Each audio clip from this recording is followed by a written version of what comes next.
La souveraineté. Ce mot, on l'entend absolument partout, pas vrai? Dans les journaux, en politique. Mais au fond, qu'est-ce que ça veut dire vraiment? Allez, aujourd'hui, on va décortiquer ça ensemble pour bien comprendre ce qui se cache derrière ce concept clé du pouvoir d'un État. Ok, pour bien commencer, on va faire un petit saut dans le temps. Direction le XVIe siècle, à la rencontre d'un certain Jean Bodin. C'est lui qui a posé l'une des toutes premières définitions et elle est hyper puissante. Pour Bodin, la souveraineté, c'est, je cite, la puissance perpétuelle et absolue d'une république. Perpétuelle et absolue. Gardez bien ces deux mots en tête, ils sont super importants pour la suite. Bon, retour à notre époque. La définition moderne, c'est quoi? C'est assez simple en fait. La souveraineté, c'est quand un État ne reconnaît personne au-dessus de lui. Et qu'en même temps, il est le seul maître chez lui, sur son territoire et sur sa population. Et là, attention, c'est le point crucial. On voit déjà qu'il y a deux côtés à cette médaille. Un côté tourné vers l'extérieur et un autre vers l'intérieur. Justement, pour bien tout comprendre, il faut regarder ces deux facettes de plus près. C'est un peu comme si la souveraineté avait un double visage. Un visage interne et un visage externe. Et cette double facette, c'est vraiment la clé pour tout débloquer.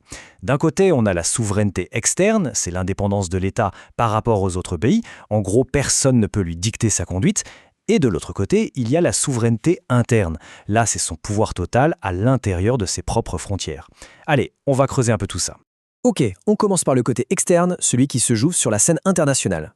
Le principe de base, il est super simple à comprendre.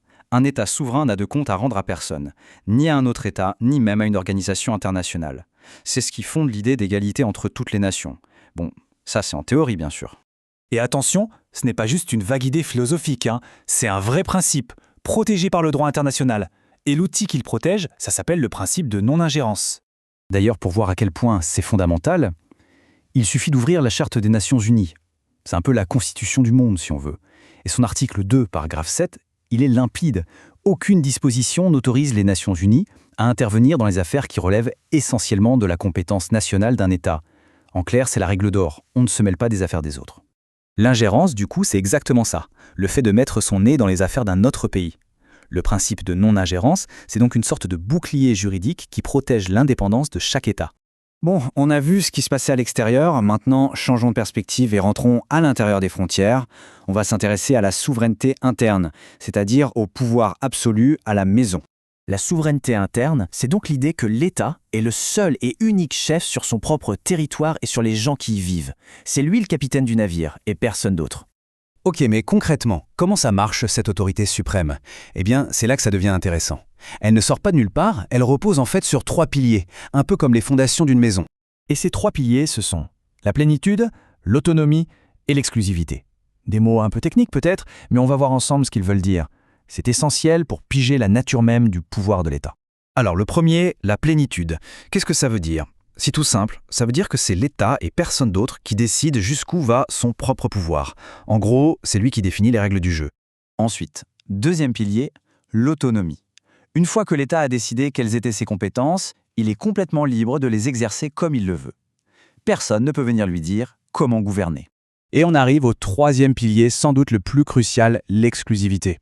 Là, l'idée c'est que l'État est le seul à avoir le droit de faire les lois sur son territoire. Il a le monopole si on veut. Aucune autre organisation, aucune autre personne ne peut s'arroger ce droit.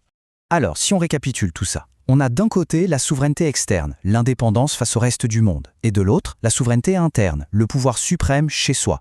Et ce pouvoir, il tient grâce à 3 piliers, plénitude, autonomie et exclusivité. Simple, non? Forcément, tout ça, ça nous amène à une grande question, une question très actuelle. Dans un monde hyper connecté, avec la mondialisation, Internet, les géants du numérique, est-ce que cette idée de souveraineté absolue, telle qu'on vient de la décrire, tient toujours la route? C'est une excellente question et le débat est loin d'être terminé.